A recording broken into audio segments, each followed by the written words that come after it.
Is that I showed up at the Tevis Cup ride and my horse checked in lame, or it went lame at 30 miles at Robinson Flat. Actually, that's all true, but that was in 1973.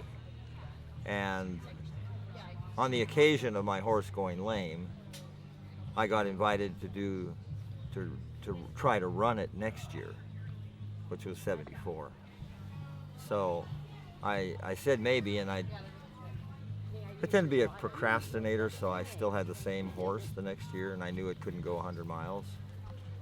So I started training.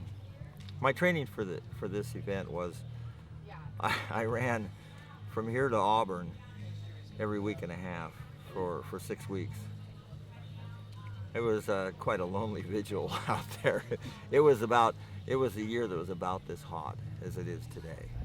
It was blistering hot. I can't remember any time that I went that it was a reasonable temperature. It was just, I'd try to run as fast as I could to Echo Hills, which is like Green Gate. It's across the canyon from Green Gate, but the mileage is about the same. And then I drop into the canyon. And once I dropped into the canyon, it was just like going into hell.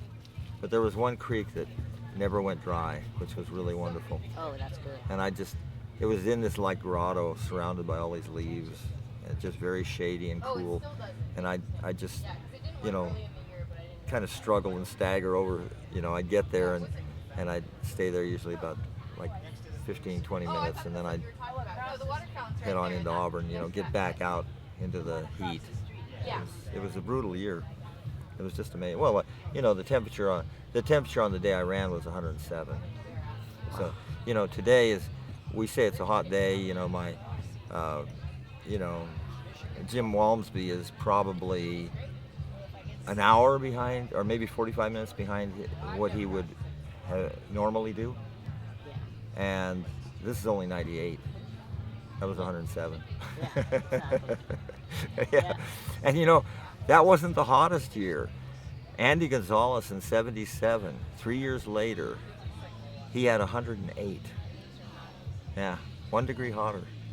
But after that, the schedule was changed so that the run comes in June instead of at the end of July. So it's the end of June instead of the end of July. And that really made all the difference. The hottest we've had since then is 102. That's a good thing. Yeah. But it was an amazing, that whole thing about the 70s, back around 1970, 74, 75, basically 73 to 78. There were just a lot of really, really hot days in there. I don't know what the story was, but I can remember one time I was driving through Auburn, headed out, I think, to Angels Camp to do a training run for the Ride and Tie, and I looked up at the time and temperature display on the Hart Federal Savings, and it was 113. Yeah, it's like you can cook an egg, and we don't see anything like that anymore. They talk about global warming, but the effect of global warming isn't that everything gets hotter, because as the ocean heats up, it gives off more water vapor.